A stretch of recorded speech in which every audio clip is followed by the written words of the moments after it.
इसके साथ ही एक मानसिक कारण होता है पेन का, जब आप पेन के ही थॉट्स को बार बार क्रिएट करते रहते हैं। फॉर एग्जाम्पल, जिसको भी नी पेन होता है या कोई परेशानी होती है, ऐसा मरीज या ऐसा व्यक्ति बार बार रिपीट करता है कि मेरे तो घुटनों में बहुत दर्द है। जिससे भी मिलेगा वो बोलेगा मेरे तो घुटनों में बहुत ज़्यादा दर्द है और मैं तो बहुत परेशान कर दिया इन घुटनों ने, मैं तो कुछ कर ही नहीं पा रहा, मैंने ये प्लान किया था, मैं ये करना चाहता बट मेरे तो घुटने ही नहीं चलते हैं। जब आप ये थॉट्स बार बार नेगेटिव थॉट्स क्रिएट करते हैं और पर्टिकुलर किसी ऑर्गन के लिए करते हैं, तो जैसे आप वर्ड्स बाहर बोल रहे हैं, अंदर की जो बॉडी होती है, जो अंदर आपके सेल होते हैं, वो उस थॉट को बाहर की आवाज से ज्यादा अंदर सुनते हैं और ऐसा ही रिएक्ट करते हैं। आपने देखा होगा कि हम जिस चीज का गोल बनाते हैं, बॉडी उसी के अकॉर्डिंग काम करती है। मैं एग्जांपल देता हूं कि मैं इस हाथ से 10 किलो वेट उठाना चाहता हूं, तो मैं पहले सोचता हूं कि मेरे को इस हाथ से 10 किलो वेट उठाना है, तब मैं सोच के उस वेट को उठाता हूं। अगर मैं बिना सोचे ही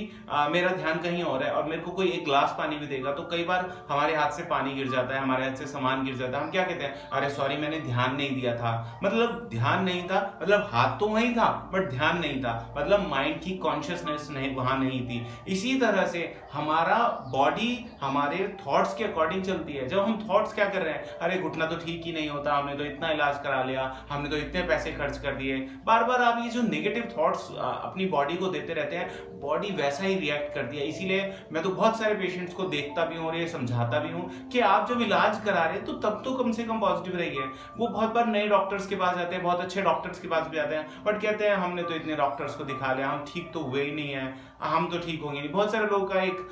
टैग लाइन होती है कि ये दर्द तो अब हमारे बॉडी के साथ ही जाएगा, मतलब शमशान घाट में ही जाएगा। मतलब आप थॉट्स ही क्या दे रहे हैं, हमारी बॉडी थॉट्स के अकॉर्डिंग चलती है। अब आप थॉट्स ही वो दिए जा रहे हैं कि ये तो ठीक होगा ही नहीं, ठीक होगा ही नहीं, बाहर से कुछ भी करती रहिए। ये बिल्कुल ऐसे ही होता है जैसे कोई आपने पेड़ उगाया हुआ है और पेड़ वो बिल्कुल बेकार ऐसा है, मतलब वेस्ट है, कोई घास ऐसी उग गई है, आप उसको बाहर से काटते रहेंगे, बार बार काटते रहेंगे, बट जब तक उसकी रूट नहीं निकलती तब तक वो खत्म नहीं होता। इसी तरह से बीमारियों का बहुत बार जो कारण होता है वो मन होता है, वो इमोशन होते हैं, वो थॉट्स होते हैं। हम उन पे तो ध्यान देते नहीं, हमें तो लगता है बस दवाई खा ली और इलाज कंप्लीट। ना तो हम परहेज पे ध्यान देते हैं, ना हम अपने थॉट्स पे ध्यान देते हैं। और इसीलिए आप देखो जो